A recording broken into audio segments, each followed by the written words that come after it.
you mentioned, Tyree mentioned the conversation being uncomfortable and how the protests force us to have those conversations.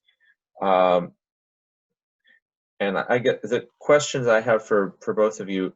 Do you think that the conversations that the protests provoke are uncomfortable, and should they be? I'll let you answer that first, Tyree. Yes, and they should be.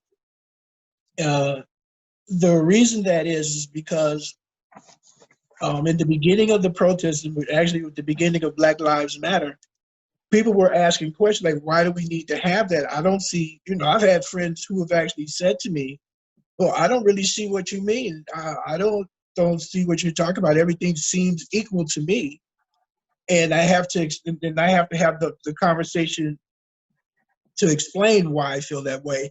A few years ago, I gave a talk at my church, and I had to explain to them that, and it was very uncomfortable. I explained to them, I said, I've been going to this church for 4 years, and I had one member not know my name. And they were speaking to me because at the church I was going to, there are 2 Black people, me and one other guy. We look nothing alike. She spoke to me as if she was speaking to the other guy. And I'm like, we've been here for 4 years already. You still don't know who I am. That's what I mean by uncomfortable conversation. Or instances where when, friends say, well, what do you mean you're nervous? I said, because my chances of surviving a interaction with the police tends to be kind of low, regardless of what I'm doing. And I have that conversation where they talk to me about, well, when you encounter the police, if you just comply, I'm like, well, people were complaining, they were still getting shot.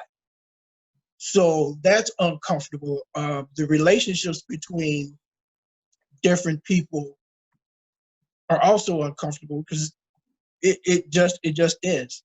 Most people don't like to talk about it because their response is either, I don't see color, or I have a Black friend, so this way I know there's not a problem because I have that one Black friend. That's why I think it's uncomfortable.